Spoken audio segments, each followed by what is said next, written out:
उस्ताद बुखारी रिवायत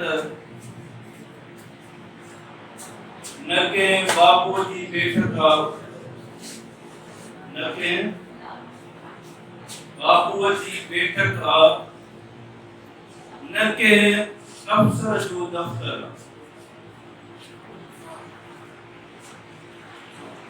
न के बापू जी बैठक आ न के अफसर जो दफ्तर आ इसे हरदी ज़बान मुंजी ई मुंजो पंजो ई वतन असां जो पंजो घर आ ऐं उन पंजे घर में असां जी पंहिंजी मिठड़ी ॿोली जंहिंखे असां सिंधी ॿोली ऐं उन ॿोलीअ जो आईंदो मुस्तक़बिल ऐं ख़ासि करे जदीद टेक्नोलॉजी मसनूई ज़हानत जे लिहाज़ सां इन ॿोलीअ खे असां कीअं मुवाफ़िक़ बनाए सघूं था इन तमामु दिलचस्प ऐं अहम मौज़ूअ ते सिंधी अदबी सरगर्द शाह मोहरो तरफ़ां साहिर कीरियो अज़ीज़ सोलंकी ऐं ॿियनि दोस्तनि जे कोशिशुनि सां जेको लेक्चर प्रोग्राम मुनक़िद कयो वियो आहे तमामु घणी ख़ुशी आहे ऐं मां शुक्रगुज़ार आहियां तव्हां सभिनी जो ऐं मोहतरम ज़फ़र सगर साहब जो जंहिंजे कोऑर्डिनेशन सां मूं ताईं तव्हांजो ही पैगाम पहुतो साथी परगणे में नौशरो फिरोज़ शहर खां ॿाहिरि मुंहिंजो ही अदबी प्रोग्राम में पहिरियों लेक्चर प्रोग्राम आहे ऐं उहो सिंधी ॿोली जे लिहाज़ सां आहे जेको मुंहिंजे लाइ एज़ाज़ आहे इन तमामु अहम मौज़ूअ ते पंहिंजा कुझु वीचार मां तव्हांजे साम्हूं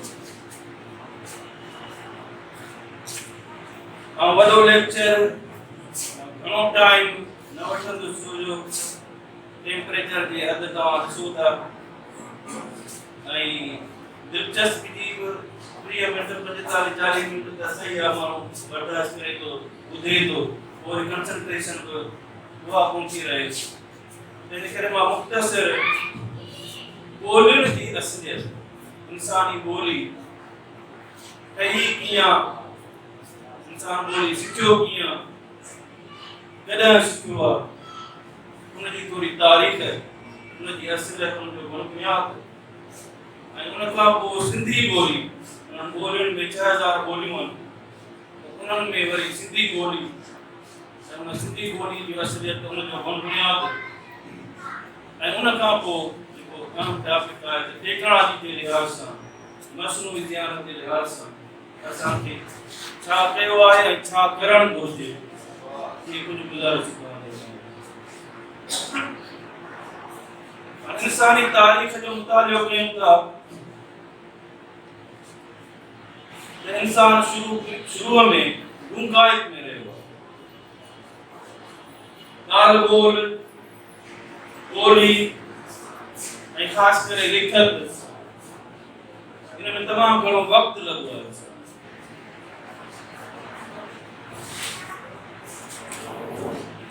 हाणे जेकर असां मज़हबी हवालनि सां ॾिसूं त सरस्वती इन धरती ते जिते असां बीठा आहियूं उन धरती जी जेका अवाली तारीख़ आहे जंहिंखे असां सिंधु मातरी तहज़ीब चऊं था सकाफ़त चऊं था फ़लसफ़ो चऊं था उन में हिकिड़ो ख़्यालु अचे थो सरस्वती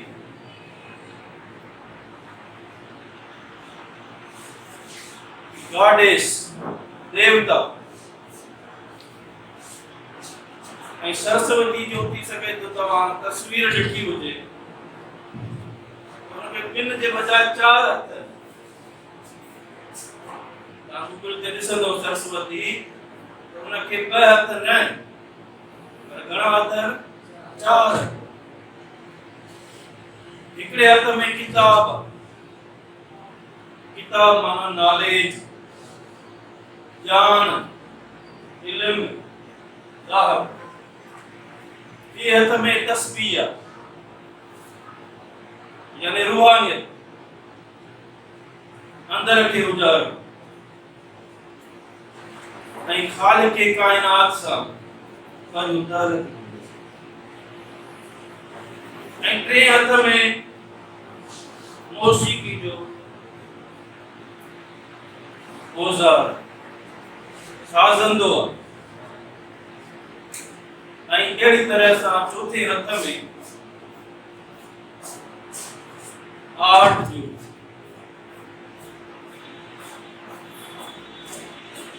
ये चार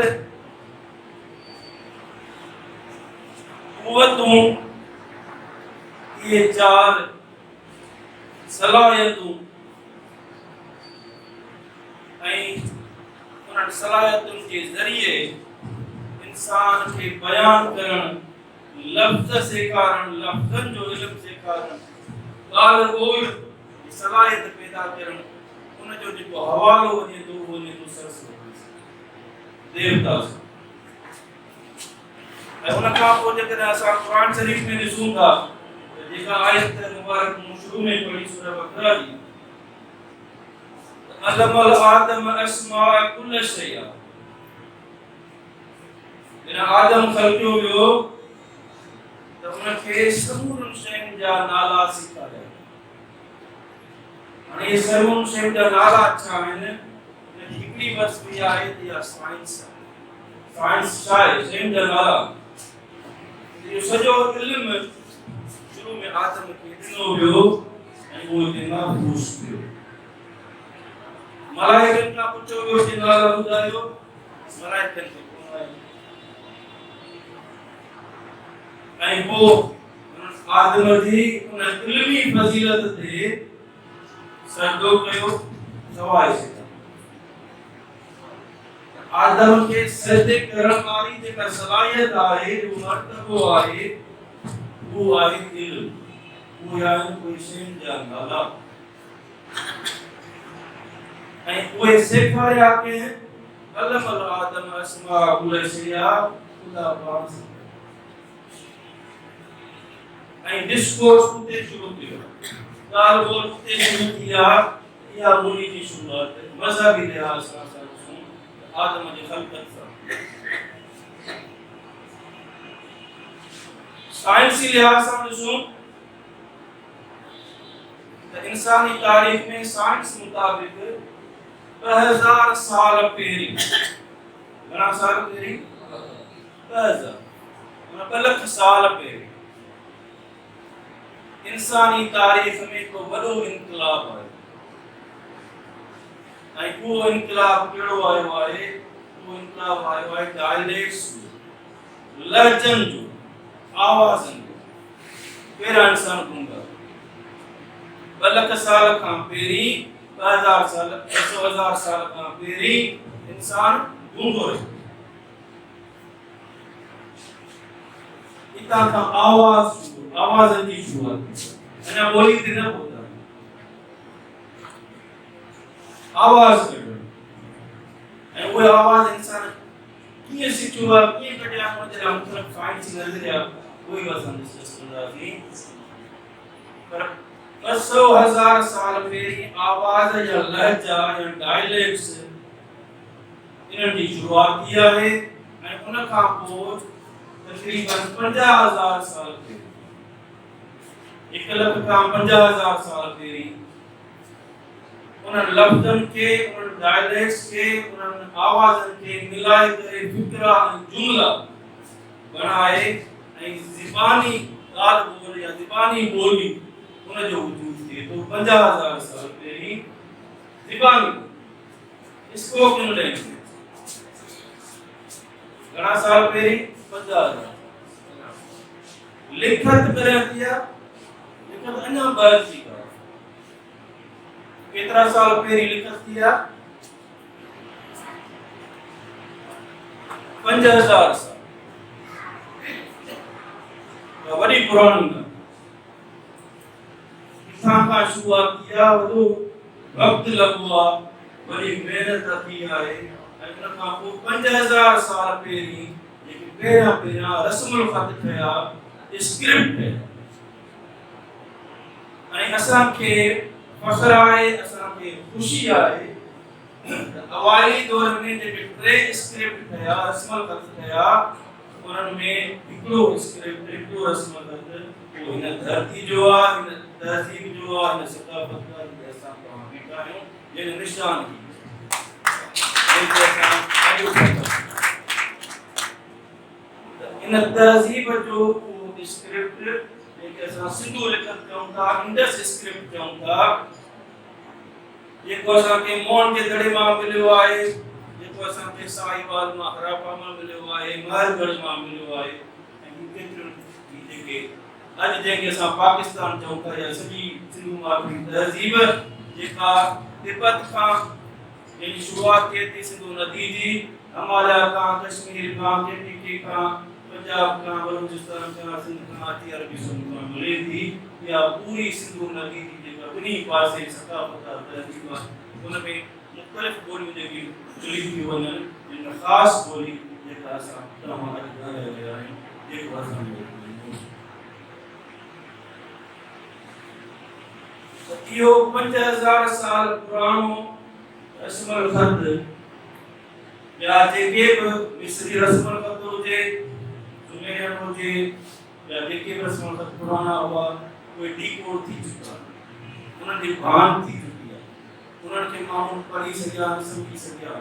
पर दुनिया में जेकॾहिं पुराणे खां पुराणो रस्मुल ख़त जेको रहिजे थो, जंहिंजी अञा भान न थी आहे, जेके असां अञा सम्झी नथा सघूं, उहो कहिड़ो आहे, असां कमज़ोर आहियूं।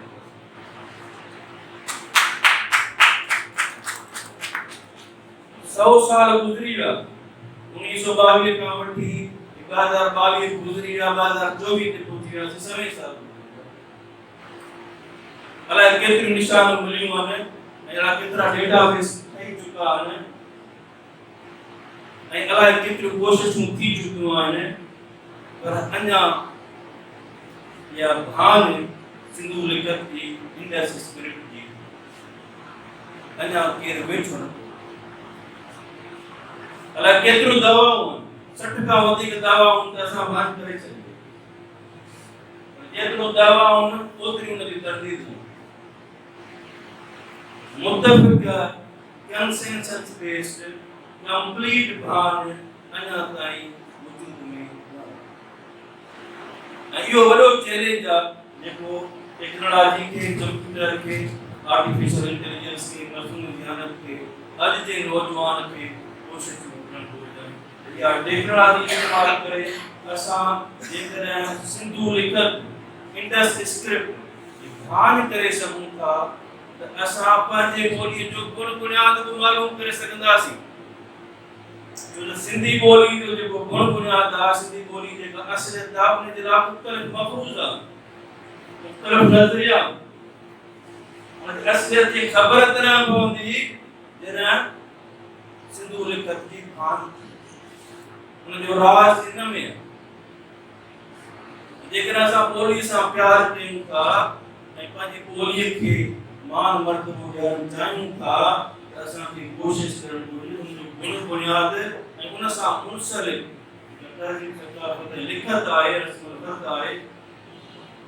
अॼु जे दौर में का शइ नामुमकिन कोन्हे। अॼु ताईं जेके वधि खां वधि कोशिशूं वरितियूं आहिनि, उहे ॿाहिरिनि माण्हुनि कयूं,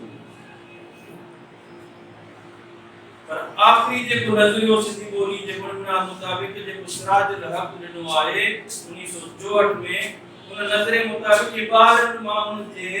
ॿारनि एक्सपर्ट्स जे हल करण जो मसइलो कोन्हे को, हितां जा माण्हू ई कनि, जेके हिन ॿोली जे ॻाल्हाइण वारा आहिनि, सम्झण वारा आहिनि,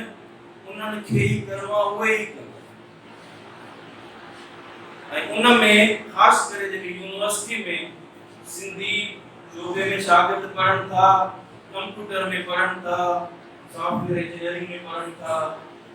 रिसर्च कनि था, तहक़ीक़ कनि था, एमफिल कनि था, पीएचडी कनि था, त उहे गॾियल कोशिशुनि सां, सिर्फ़ु कंहिं कंप्यूटर साइंटिस्ट जो प्रॉब्लम कोन्हे को, सिर्फ़ु कंहिं सिंधी शोबे वारे जो न आहे, पर हिन में आर्कियोलॉजी खपे, हिन में कंप्यूटर साइंस खपे, हिन में हिस्ट्री खपे, हिन में एंथ्रोपोलॉजी खपे, हिन में लिंग्विस्ट खपे, कंप्यूटर खपे, आर्टिफिशियल इंटेलिजेंस, सब मिली करे जॾहिं कलेक्टिव विज़डम, वेजर दा अपने बुनियाद ते कोशिश वठंदा ऐं हितां दाई माण्हू हूंदा इहो मसइलो वॾो। मुंहिंजी पंहिंजी डिग्री कंप्यूटर साइंस में आहे यूनिवर्सिटी ऑफ नॉटिंघम ऐं मुंहिंजो शुरू खां इंट्रेस्ट रहियो आहे सिंधी कंप्यूटिंग। एमफिल हितां सिंधी यूनिवर्सिटी मां कई ऐं उन में मूं सिंधी जे लिहाज़ सां प्रोग्रामिंग कीअं कजे सिंधी में उन ते मां एमफिल जी थीसिस कई। ये कोशिशूं वधंदियूं त को बि मसइलो कहिड़ो कोन्हे अचे जेको सहन न थिए। त हाणे इहो मूं तव्हांखे मुख़्तसिर अहवालु ॾिनो त इंसान ॻाल्हाइण ॻाल्हि ॿोल करणु ॿोली जो इस्तेमालु करणु कॾहिं खां कीअं शुरूआति कई आहे ऐं उन खां पोइ ॿोली जे लिहाज़ सां जेको मज़हबी अक़ीदो उहो ॿुधायो पर मज़हबी हवाले खां अलावा ॿियो जेको नज़रियो ॿोली जे शुरूआति जो आहे उहो आहे इर्तिक़ाई इवोल्यूशन प्रोसेस ऐं जंहिंमें ख़ासि करे चॉम्स्की जो हवालो आहे त इंसान जे दिमाग़ में लैंग्वेज एक्विजिशन डिवाइसेस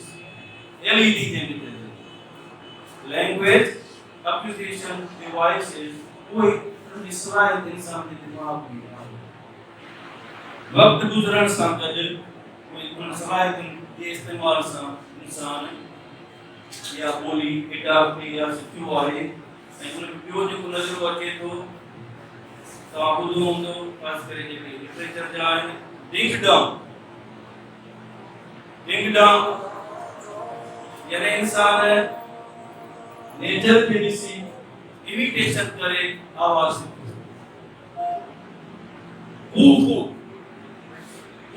माना इंसान जा जेके जज़्बा आहिनि उन जज़्बनि में जेको इंसान आवाज़ थो कढे उन आवाज़ जे बुनियाद ते इंसान ॻाल्हाइण शुरू कयो आहे। गेस्टर्स जेके ये सब मुख़्तलिफ़ जेके काफ़ी तरह सां जेनेटिक चॉम्स्की जो ॿियो जेको एडवांस नज़रियो आहे इंसान में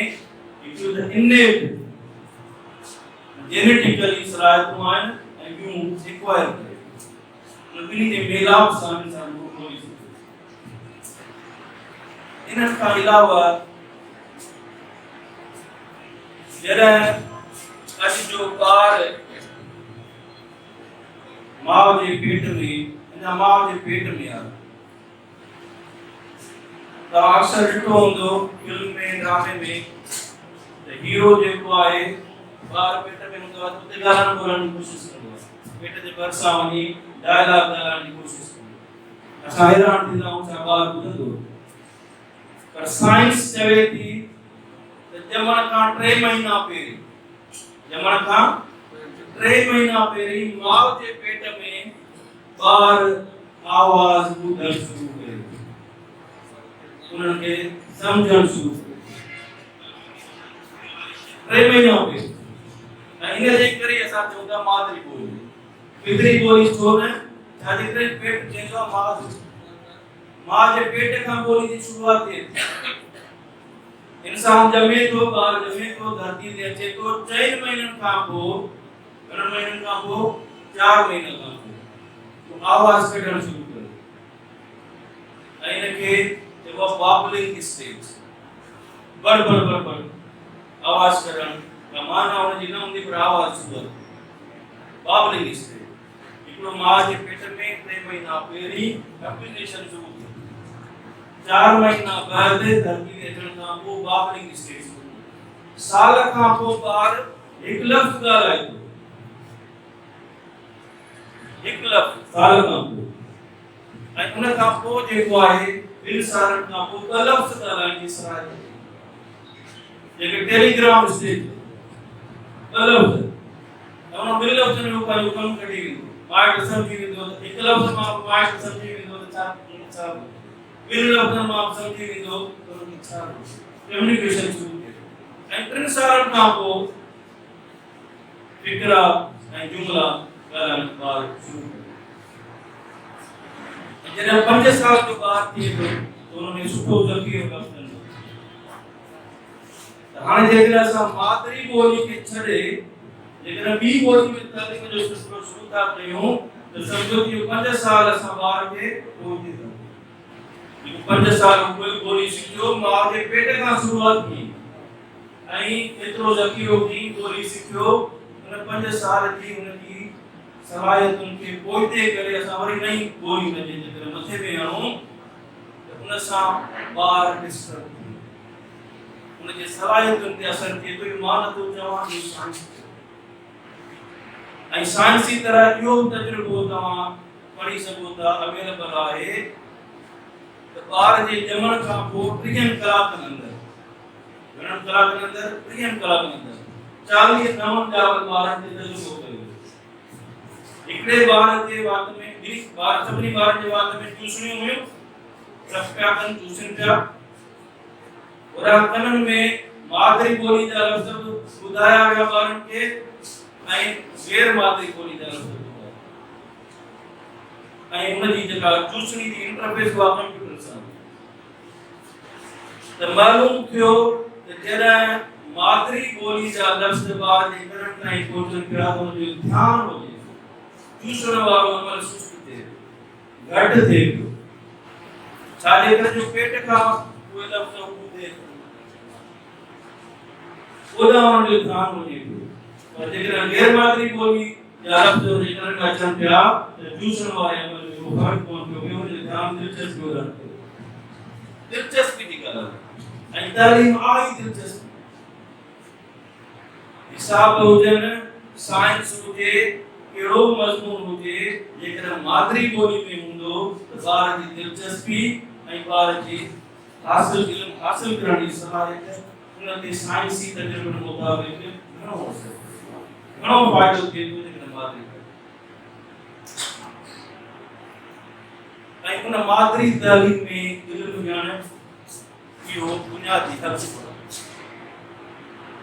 बंगालियुनि खे ॿोली जे लिहाज़ सां पोइते कयो वियो ऐं उहे हाणे घणो अॻिते थी वियो ऐं उन्हनि जे शहादत वारे ॾींहं ते यानी 21 फरवरी ते अॼु पूरी दुनिया में मादरी ॿोलियुनि जो ॾींहुं मल्हायो किथे बि तव्हां वञो मादरी ॿोलीअ जे अहमियत खां केर बि लॉजिकली शऊरी साइंसी लिहाज़ सां केर बि उनखे इनकार न सिंधी ॿोलीअ जे असां अचूं था गुण बुनियाद जे लिहाज़ सां त शुरूआत में जेको हवालो मिले थो उहो आहे ग्रियर्सन जॉर्ज इब्राहिम ग्रियर्सन जंहिं language survey of India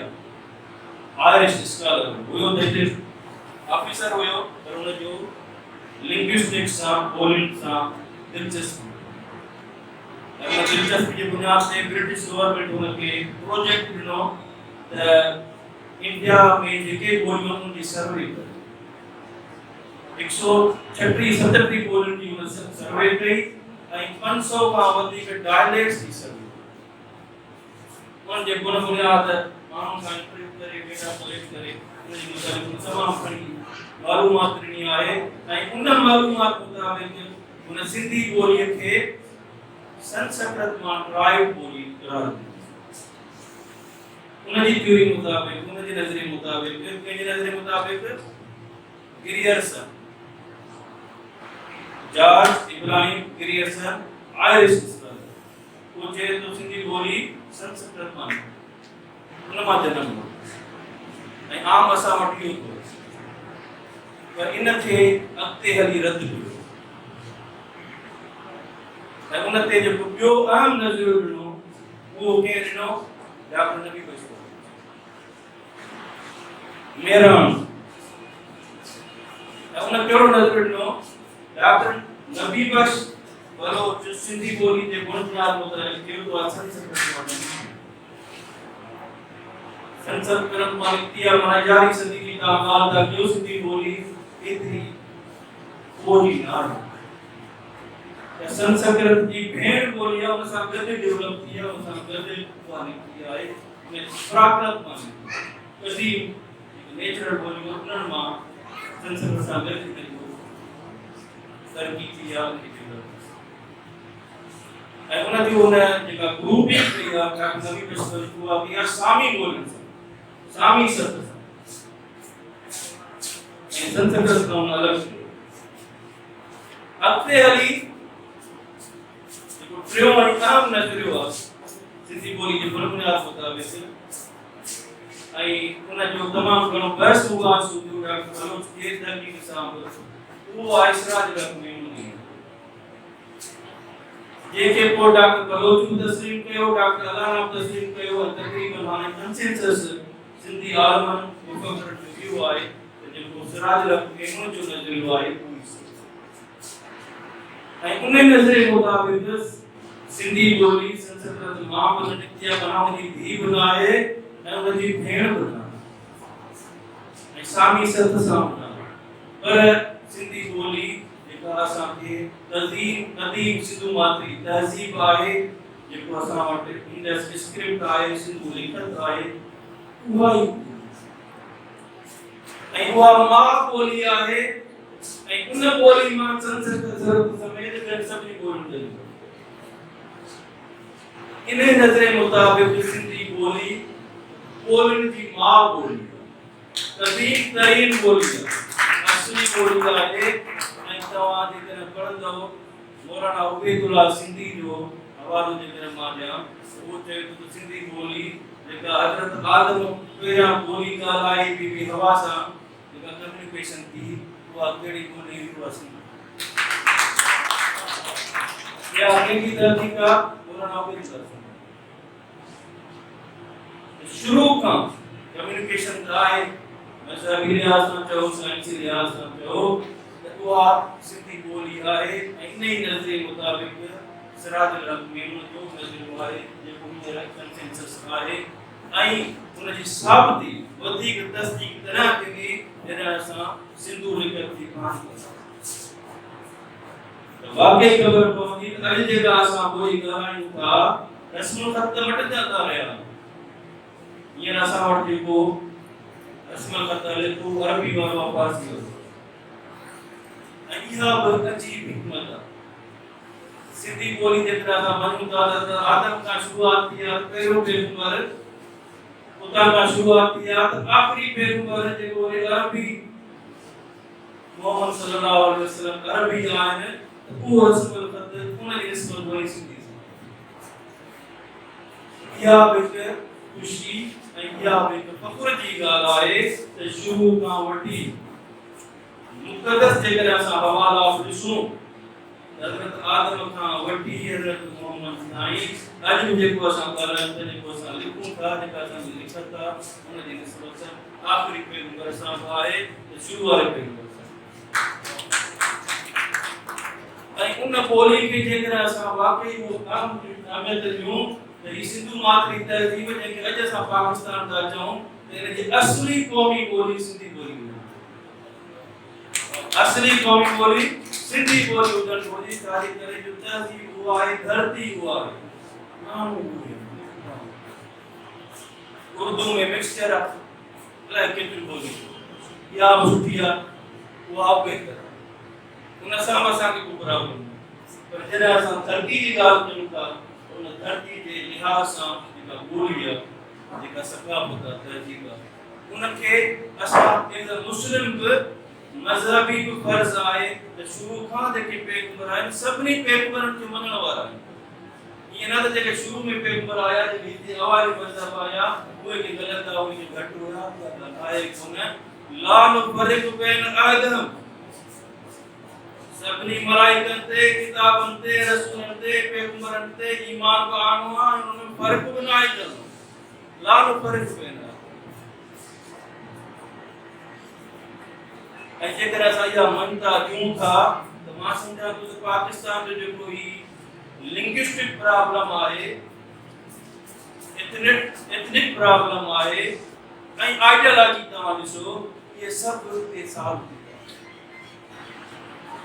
ideological problem हूंदो रहे ऐं लिंग्विस्टिक प्रॉब्लम हूंदो रहे जेकर असां सिंधी ॿोली खे उहा इहो ई पाकिस्तान जे लिहाज़ सां धर्म जे लिहाज़ सां फ्यूचर हिन ॿोलीअ खे ई क़ौमी ॿोली हलो तव्हां उर्दू खे ॾियो था उन सां गॾु तव्हां सिंधी ज़रूरु क़ौमी ॿोली वेरी इंपॉर्टेंट। हाणे असां अचूं था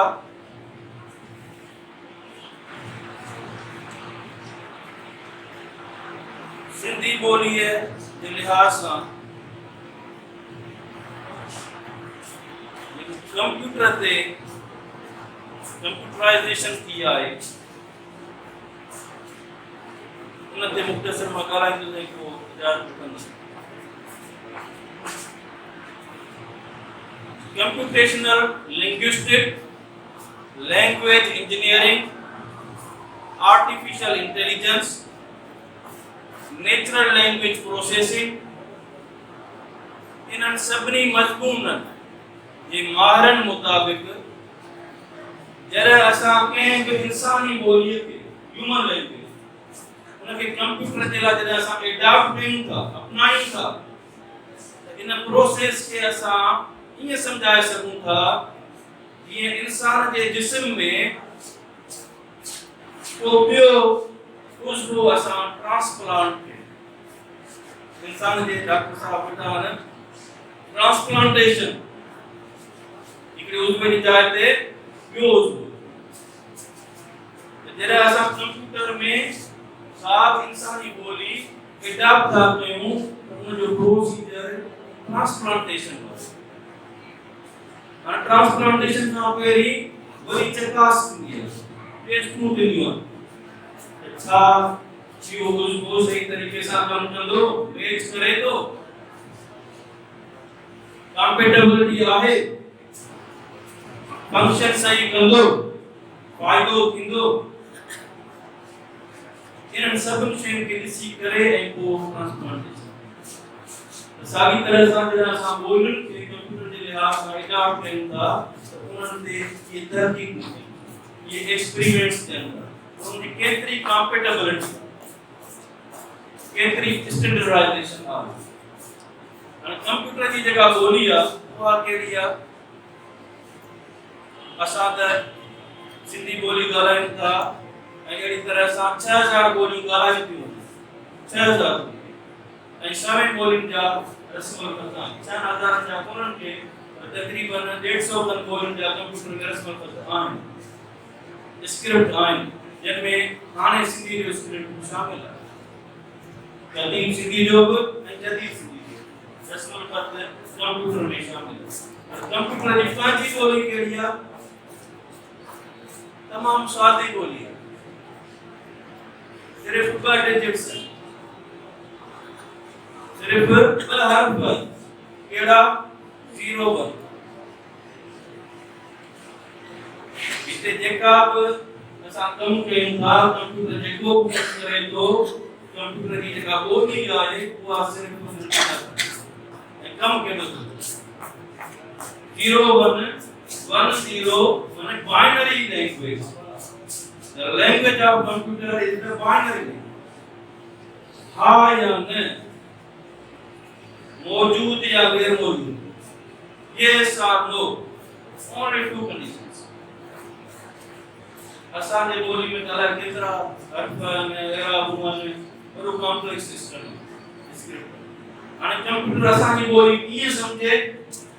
उन जी ॿोली ॿी आहे तमामु सादी आहे असां जी ॿोली तमामु कॉम्प्लेक्स आहे ह्यूमन लैंग्वेज उनखे सम्झाइण जे लाइ वरी विच में स्कीम्स कंप्यूटर साइंटिस्ट छा कयो स्कीम्स ठाहियूं कोड ठाहिया उन्हनि कोड में शुरूआत में जेको हुयो उनखे चवंदासीं ASCII American standard code for information interchange उनमें हिकिड़ी बाइट इस्तेमाल थींदी हुई हिकिड़ी बाइट माना 256 जा कैरेक्टर्स ऐं वो ही अंग्रेजी ॿोली नंबर्स या पंक्चुएशंस सभई ॿोलियूं में न थी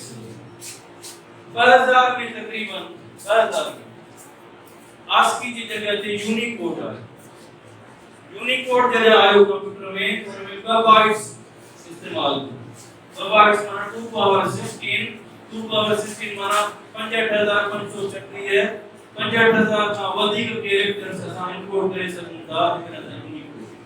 यूनिकोड जे अचण खां पोइ दुनिया जे जेको ॿोलियूं इंसानी ॿोलियूं उन्हनि सभिनी जा रस्म लफ़्ज़ उन्हनि सभिनी जा स्क्रिप्ट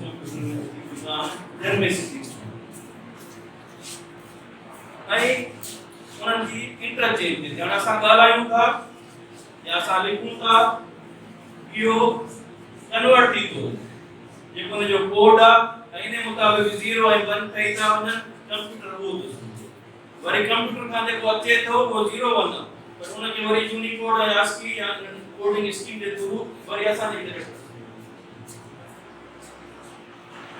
त हाणे असां जॾहिं कंहिं इंसानी ॿोलीअ खे कंप्यूटर जे लाइ एडॉप्ट कयूं था त उन एडॉप्शन जे प्रोसेस खे 3 अहम हिसनि में विरहायो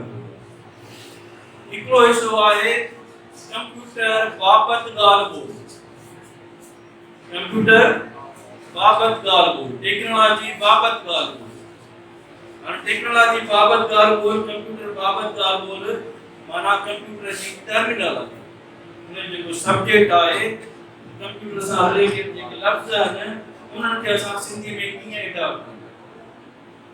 डिक्शनरियूं ठहणु घुरिजनि लुग़तूं ठहणु घुरिजनि इंसाइक्लोपीडिया स्टैंडर्डाइज़ेशन करणु ऐं आम तरह सां अॼु सभु साइंटिस्ट इन ते मुतफ़िक़ आहिनि त जेके कंप्यूटर जा लफ़्ज़ आहिनि उहे इंग्लिश मां ईअं जो ईअं सिंधीअ में या ॿी ॿोली में उहे लिखणु तर्जुमो असां कयूं था त तर्जुमा जेके एॾा ॾुखिया था थी वञनि कि हर कनि था या परसेंट कनि था त उहो जेको तर्जुमो थिए थो ॿोली में उहे एॾा दक़ीक़ लफ़्ज़ थियनि था एॾा ॾुखिया लफ़्ज़ थियनि था जो जेको इंग्लिश वारा उहो मुरवत थी वियो आहे हू लफ़्ज़ यादि करण या इस्तेमालु करणु ॾाढो ॾुखियो थो थिए तव्हां जेकर पुराणियूं साइंसी डिक्शनरियूं ॾिसंदो शम्सुद्दीन दुनिया साहब जी डिक्शनरी ॾिसंदा उहो लफ़्ज़ सम्झण था आहिनि सिंधी या जे सिंधी तो लफ़्ज़ सम्झण था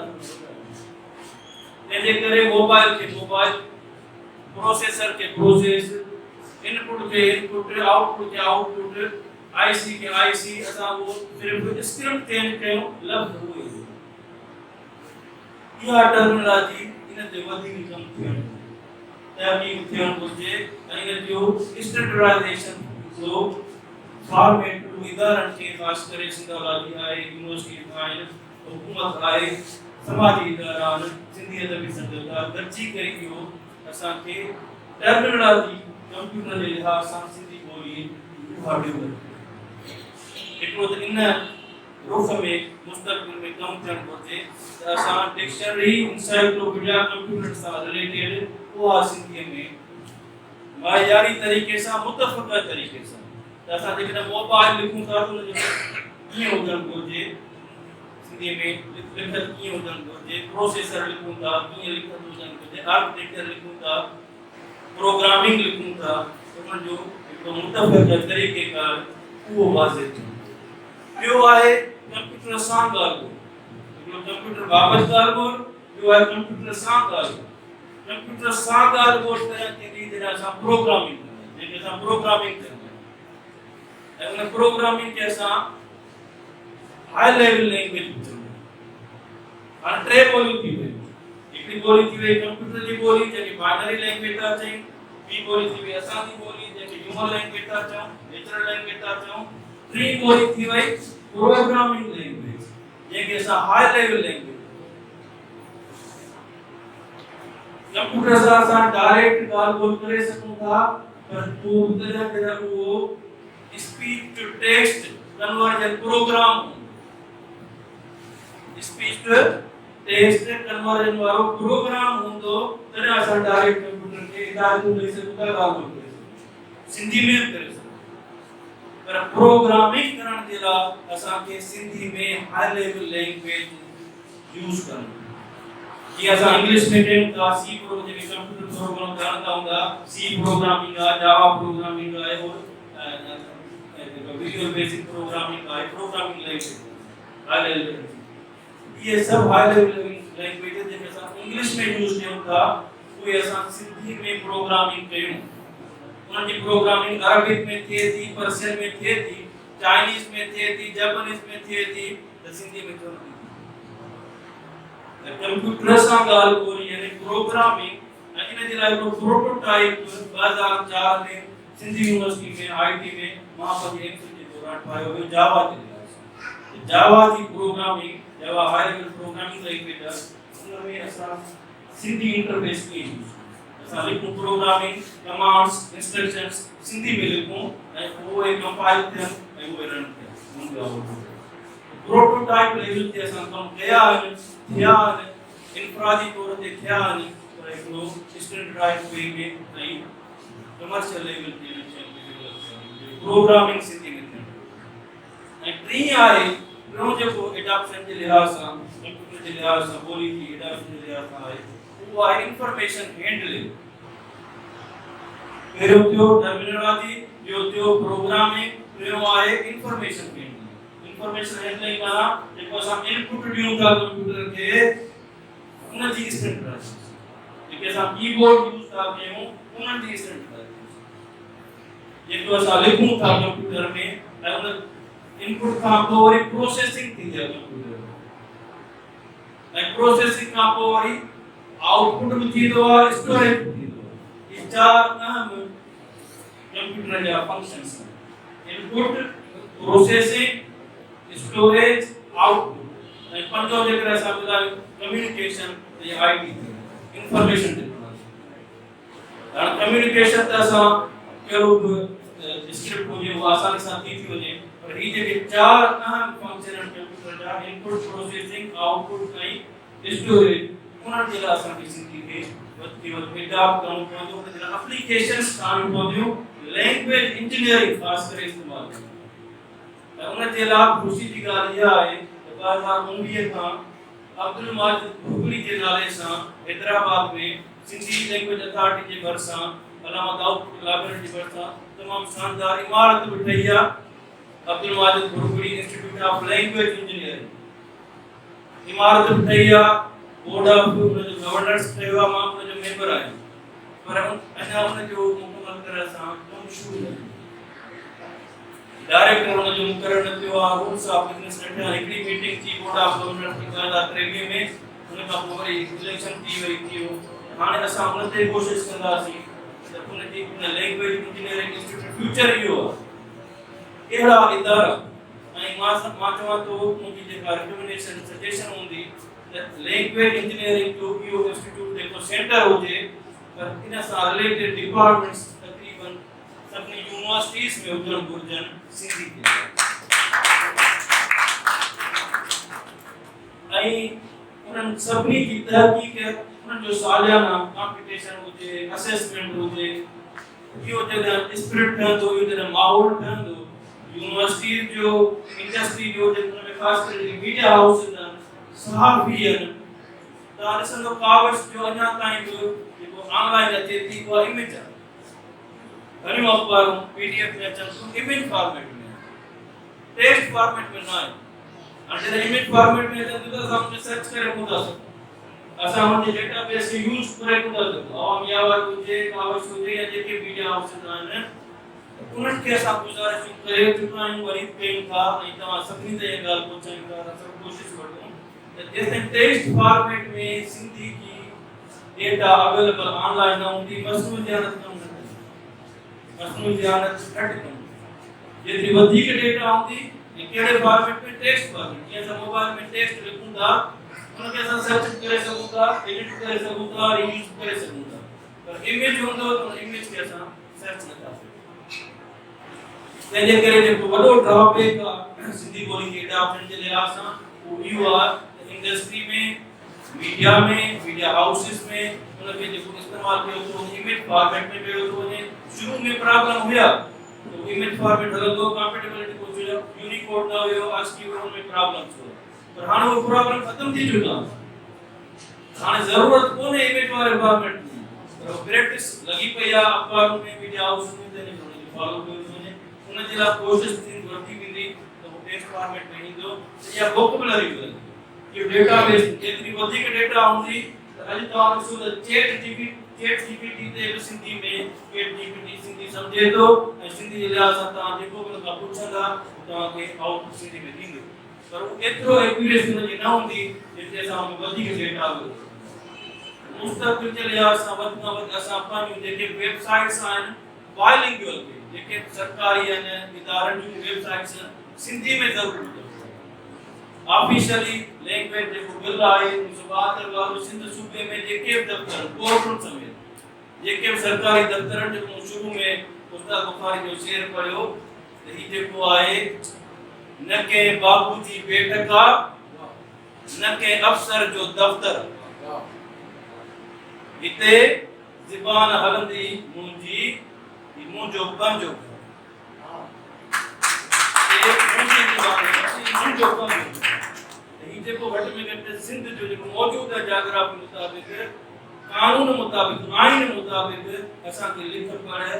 वेबसाइट हुजनि करस्पॉन्डेंट हुजे लेक्चर हुजनि पर मूंखे अफ़सोस इहो थो थिए त सक़ाफ़त खाते वारा पाण अंग्रेज़ी में उन्हनि जा तव्हां नोटिफिकेशन ॾिसंदव लेटर ॾिसंदव प्रोग्राम ॾिसंदव हिन डाइस ते उहे इंग्लिश में लिखियल हूंदा सिंधी में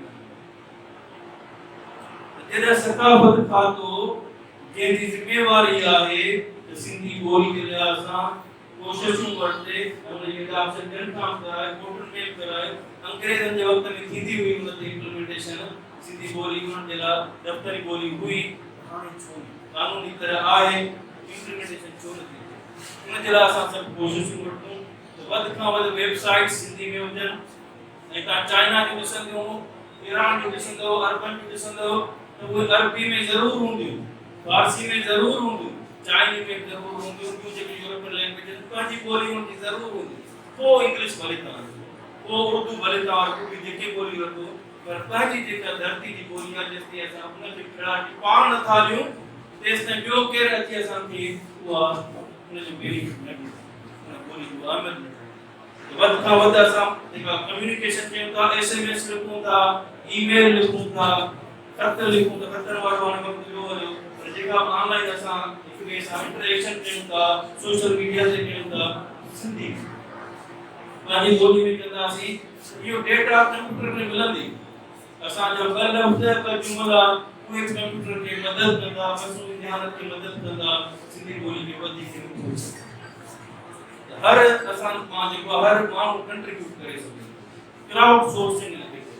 अॼु जी टेक्नोलॉजी में इहो आहे त कंहिंखे माण्हू वटि सेंटर न आहे मर्कज़ न हर माण्हू हर इंसान जेको आहे पंहिंजी कोशिशि में विझी सघे थो जेके ॾुखिया ॾुखिया मसइला आहिनि इंडस्ट्री स्क्रिप्ट सर्विस असां कलेक्टिव विजडम क्राउड सोर्सिंग जे थ्रू तमामु जल्दी ऐं तमामु आसानी सां हल करे सघूं उन जे लाइ असां सभिनी खे इहे आहिनि ख़ासि करे टेक्स्ट टू स्पीच इन ते प्रोजेक्ट थियणु घुरिजनि तहक़ीक़ थियणु घुरिजनि स्पीच टू टेक्स्ट असां ॻाल्हायूं पिया डायरेक्ट इहो ऑटोमेटिकली कन्वर्ट थी वञे टेक्स्ट में कंप्यूटर सम्झी वञे मां छा इंग्लिश में थी चुको आहे सिंधी में कुझु थिए थो पर हुनजी एक्यूरेसी अञा वधीक इंप्रूव थिए साॻी तरह सां स्पीच टू टेक्स्ट आहे टेक्स्ट टू स्पीच आहे एनालिसिस आहे असां जेके ॻाल्हायूं था उन ॻाल्हाइण में कम्युनिकेशन में जेके जज़्बात आहिनि उन्हनि जज़्बात खे रिकग्नाइज़ करे सिंधी में जेको असां ॻाल्हि ॿोल कयूं था लिखूं था उनमें कहिड़ा जज़्बा आहिनि उनमें कहिड़ा इमोशन्स आहिनि फीलिंग्स आहिनि उन्हनि ते एनालिसिस थी सघे थो उन्हनि ते कमु थी सघे प्रोजेक्ट थी सघनि था स्टैंडर्डाइज़ेशन ते थी सघे थी ऐं इन लिहाज़ सां मां सम्झां थो त सिंधी ॿोलीअ जो तमामु वसी मुस्तक़बिल जे लिहाज़ सां ऐं ख़ासि करे सिंधी ॿोली ते जेको वॾे में वॾो सिंधी ॿोली खे महफ़ूज़ करण वारो जेको सिंधी ॿोली जो रखवालो आहे जेको असांजो क़ौमी शाइर आहे शाह अब्दुल लतीफ़ एॾो ज़ख़ीरो आहे एॾो अहम फ़िक्र आहे जेकर असां इनखे ई चंबड़ी पऊं ऐं उहो कंप्यूटर जे ज़रिए हाणे सम्झणु ऐं सम्झाइणु ॾाढो आसान तव्हां मां कंहिंखे ख़बर हूंदी त शाह अब्दुल लतीफ़ मिठाई जे लिहाज़ सां हींअर ऑनलाइन सिंध हुकूमत जे तरफ़ां कहिड़ी वेबसाइट ठाही वई आहे जिते शाह अब्दुल लतीफ़ मिठाई जा समूरा रिसाला मौजूद आहिनि समूरनि ॿोलियुनि में मौजूद आहिनि समूरा रिसाला समूरनि ॿोलियुनि में तव्हां रुॻो लफ़्ज़ लिखो सर्च कयो सभई शेर हुन सां मुंतलब अची वेंदा सभई ॿोलियूं अची वेंदियूं कहिड़ी वेबसाइट आहे अवेयरनेस घटि आहे एप्लीकेशन ॿुधी आहे इस्तेमाल इस्तेमाल कयो ऐं रोज़ कयो। मां तव्हांखे ॿुधायां थो vitapedia.org www.vitapedia विकीपीडिया त तव्हां ॿुधो हूंदो न, हाणे विकीपीडिया खे छॾियो, हाणे तव्हांजो विटाईपीडिया PEDIA.org www.vitapedia.org इहा वेबसाइट आहे जेका सिंध हुकूमत सकाफ़त खाते जी तरफ़ां ठाही वई आहे। उन ते शाहबलती भिटाई जा समूरा रिसाल ऐं समूरनि ॿोलियुनि में, इंग्लिश में बि, उर्दू में बि, पंजाबी में बि, ऐं जेका ॿोली बि तव्हां चाहियो मशहूरी ध्यान जे ज़रिए उहा ट्रांसलेशन थी करे, मशीन ट्रांसलेशन थी करे हर ॿोली में तव्हांखे इन जी माना लफ़्ज़नि जी माना तव्हांखे मोहबत ते शेयर खपे, तव्हां विटाईपीडिया ते वञी सर्च में रुगो मोहबत लिखो त विटाई साईं मोहबत ते जेका शेयर चया सॼी लिस्ट अची वेंदी। ऐं वरी उन जेको शेयर तव्हांखे वणे थो उन ते साइड में बटन ॾिना, बटन ते क्लिक कयो त उन जा डिटेल्स अची वेंदी। कहिड़े रिसाले में तव्हां पढ़णु चाहियो था उन जो लिंक्स अची वेंदी। वरी उन रिसाले में वेंदा जेके पुठियां लफ़्ज़ उन जी माना अची वेंदी। वरी उन सां गॾु उहो लफ़्ज़ किथे ॻायो वियो आहे उहे वीडियोज़ अची वेंदियूं। वॾी इंफॉर्मेशन आहे ऐं तव्हांखे तहक़ीक़ करे सघो था, तहक़ीक़ में तमामु घणी मदद करे सघो। अॻु में ईअं न हुयो, में तव्हांखे मोहबत ते उहे सभु मेन्यू तव्हां पढ़ो ॾिसो, इन जी पर्सन ठाहियो, इंडेक्सन ठाहियो, हवाला ठाहियो, तमामु कुझु हुयो। पर हाणे हिकिड़ी क्लिक ते तव्हांखे उहो सभु मिली वेंदो। इहो टेक्नोलॉजी जो ॿी मशहूरु ध्यान ऐं तव्हां उते आगा सलीम वारो उर्दू वारो ट्रांसलेशन उहो पढ़ो, इंग्लिश वारो पढ़ो ऐं तव्हां सिंधी माना ॾिसो त तव्हांजी अंडरस्टैंडिंग एॾी वसी थी थिए जो शाहबलती भिटाई खे हाणे सम्झणु कंप्यूटर जे ज़रिए, टेक्नोलॉजी जे ज़रिए तमामु आसान है। जेको शुरू खां आयो त भिटाई जी शायरी सम्झदारी ॾुखी आहे, इन में ॾुखी कोन्हे का। अयूब गाद तव्हां सुञाणंदा हूंदा लाड़काने में, उनजो हिकिड़ो ड्रामो आहे, थिएटर आहे शाहबलती भिटाई ते। उन में हिकिड़ो डायलॉग इहो आहे भिटाई ॾुखियो कोन्हे, पर भिटाई खे सम्झण जे लाइ पंहिंजे दिलि जी दरी खोल, दिलि जी दरी खोल त भिटाई तूं पाण ई सम्झ। सिर्फ मोहब्बत सां पढ़े, रूह सां पढ़े, इश्क सां पढ़े, भिटाई सां तव्हां इश्क कयो, मोहब्बत कयो, लफ़्ज़ फिक्र अलाए किथां किथां तव्हांखे पाण ई सम्झ में ईंदा वेंदा। ऐं उन में वधीक जेको मदद करे थो उहो कंप्यूटर, उहो vitapedia.org। ऐं मूंखे मां पंहिंजनि ॿारनि खे जॾहिं पोइ गुज़ारिश करायां थो स्कूल में, यूनिवर्सिटी में, घर में, त हाणे ॿार दिलचस्पी वठनि था। छाजे करे ॿार उहा शइ पढ़े थो, उहा शइ सिखे थो जेका हिते उन में दिलचस्पी वठे थो। ऐं जॾहिं भिटाई खे असां हिते खणी आया आहियूं, ऑनलाइन खणी आया आहियूं ऐं सभिनी ॿोलियुनि में खणी आया आहियूं त ॿार जे लाइ भिटाई खे सम्झणु हाणे मुश्किल आहे ऐं बोरिंग न आहे। दिलचस्पी सां वठे थो छो जो अहिड़ो फिक्र, अहिड़ो तव्हांखे शेक्सपियर में पवंदो, शेक्सपियर ते अलाए केतिरी तनक़ीद थी। कहिड़ो शाइर तव्हां खणो, अहिड़ो को शाइर तव्हांखे न मिलंदो जंहिं ते का तनक़ीद न हुजे। वरी उहो फेमिनिज्म जे लिहाज़ सां हुजे, पर उहो शाइर आहे, आइडियल शाइर आहे जेके सिर्फ़ असां न पर ॿाहिरां जेके इस वक़्तु उहे बि मुतक़बिल तौर ते मञनि था आला मक़ाम, आला यूनिवर्सल, काइनाती, आफ़ाक़ी। ऐं जंहिं उन वक़्त में औरतुनि जी कमी पेशी बेवफ़ाई हिन ते न कयो आहे, औरत बि हुन हीरो करे सत ज़ुल्म तरीक़े सां। इहा हिन धरती जी शुरूआती धरती ऐं जो बि हिन धरती जा किरदार रहिया, जो बि जेके पाण खे तस्या ॾियणो, उन बर्दाश्त करणो, उन ते जशन करणो, जोगियुनि खे, सामियुनि खे ऐं सूरमियुनि खे, औरतुनि खे धरती जी उन तहज़ीब जी अवाली सकाफ़त आहे, उन सकाफ़त खे शाहबलती भिटाई इस्लाम जी जेको आख़िरी पैगंबर आयो आहे उन जी पैगाम सां मिलाए थो, उन सां मेरे ऐं तहज़ीब जे मिलाप सां, संगम सां जेको उनजो फिक्र जनम वठे थो। मां उन शेर सां हिकिड़े शेर सां ख़तमु कंदुसि जंहिंमें शाहबलती भिटाई चयो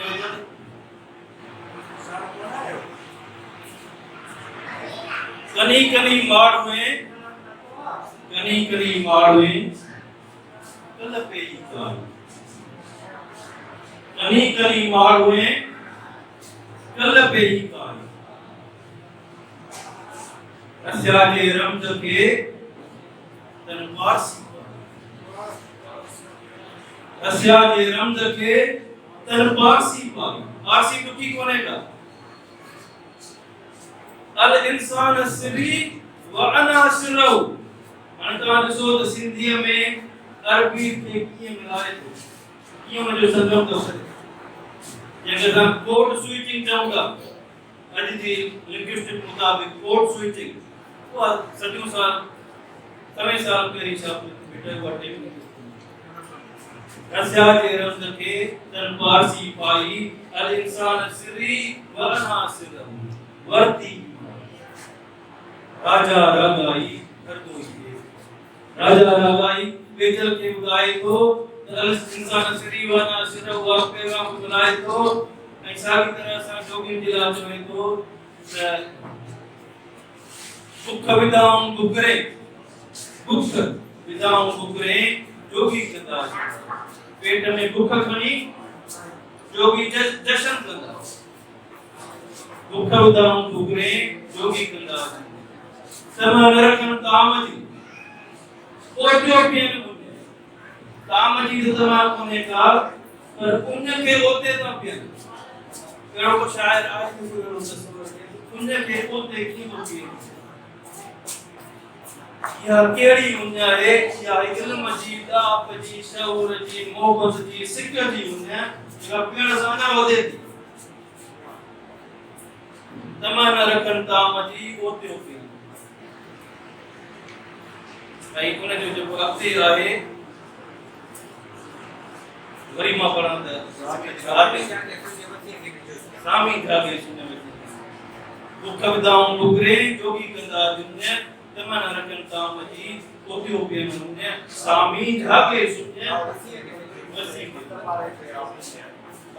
लाहू तिन लतीफ जे मन मारे कयो सामी जोगी माए तक पढ़ी हुई तो जोगी लाहू थी माने जो शेर पढ़ियो उन जे लिहाज़ सां छाप लतीफ बिठाई जोगी उन जोग करण ऐं जेके जोगी आहिनि वेतन खां पहिरीं वारा ये समझो हज़रत आदम खां शुरूआत आहे जोगी जी ऐं वो हिन धरती हिन जेके सकाफ़त सां ये जोगी सामी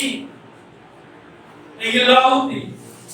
इन्हनि खे ॻाइण वारो शाइर ऐं इन पैगाम खे शुरूआती जो इहो फ़लसफ़ो आहे जंहिंसां असांजी सिंधु मां सिंधु लिखत मुनसलिक आहे इहा ॿोली आहे उन खे मिलाए थो जेको आख़िर में पैगाम आयो आहे इंसान से निवाना सिरहु अरबी सां ऐं शुरूआत कई त हज़रत आदम खां वठी हज़रत मोहम्मद मुस्तफ़ा ताईं सिंधी ॿोली थी असांखे लिंक शुरूआत खां वठी मौजूदु हिन असांजे ॿोली खे स्क्रिप्ट यूज किया था इसमें खत यूज किया था उनकी अरबी सां मैं शुरू वाली आदम सां ॻाल्हाइण वारो आदम ऐं ॿियो जेको शाब्द से बिठाए चवे थो आख़िरी शेर आहे ततो तन तनूर जीअं ततो तन तनूर जीअं छॾे साण बदन में गुस्सो तो अचे कावड़ थी अचे मनफी उजान था अचे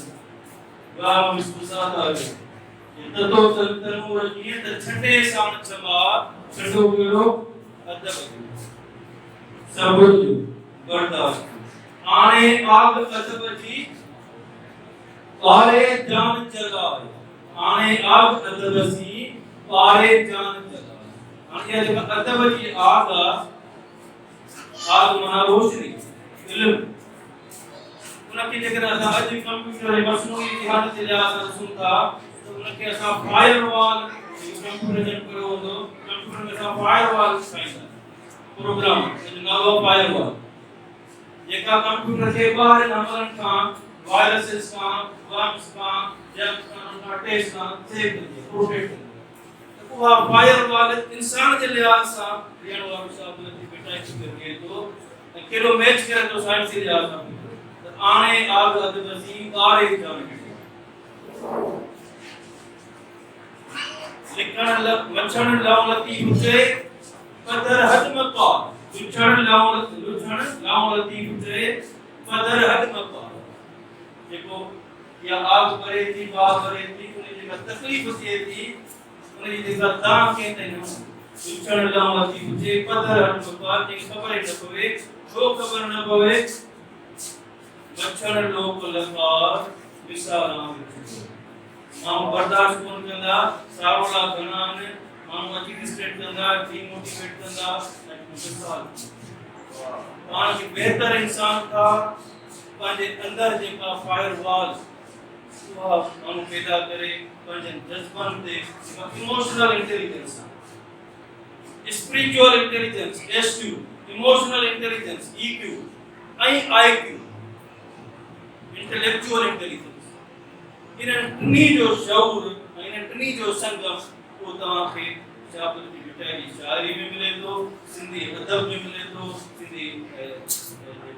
सकाफत तहजीब में मिले तो उन जे लिहाज सां जेका ॿोली आहे उन जी अहमियत आहे उन जे लाइ जेका कंप्यूटर आहे टेक्नोलॉजी तमामु घणी असांजी मदद करे सघे थी उनखे दिलचस्प बनाए सघे थी सम्झणु जहिड़ो सम्झाइणु जहिड़ो बनाए सघे थो इन टूल खे असां इस्तेमालु कयूं उन जे वधि खां वधि असां सभु कोशिशूं जेको वसार पंहिंजी कोशिशूं आहिनि सभु वठंदासीं त इंशाअल्लाह इन धरती जेकर 5000 साल पहिरीं 8000 साल पहिरीं ई धरती जा माण्हू पूरी दुनिया में उनजी दादी जो सकाफत उन जो गुण जो वापार उन जी खुशहाली पूरी दुनिया में अॻुवाणी पे कई त हाणे छो हाणे थी सघे वाई धरती आहे ऐं धरती मां धरती जो जेको असां खाऊं पीऊं था जेका हवा अचे थी साह खणूं था साइंसी तजुर्बनि मुताबिक़ उन जो असांजे ज़हन ते असर थिए जेकॾहिं शुरू वारे माण्हू जे ज़हन ते धरती जो असर हुयो ऐं उन्हनि जे शुरू कोशिशूं वरितियूं पंहिंजी तहज़ीब सकाफ़त खे पंहिंजे खुशहाली खे अमन खे धरती खे एॾो माल मर्तबो ॾिनो हाणे छो नथो ॾेई सघिजे जेकॾहिं असां चाहियूं त जेकॾहिं असां दिलचस्पी वठूं त असां सिंसियर थियूं त मोहबत पाए हुन में ॾाढा वॾा जन जो सराब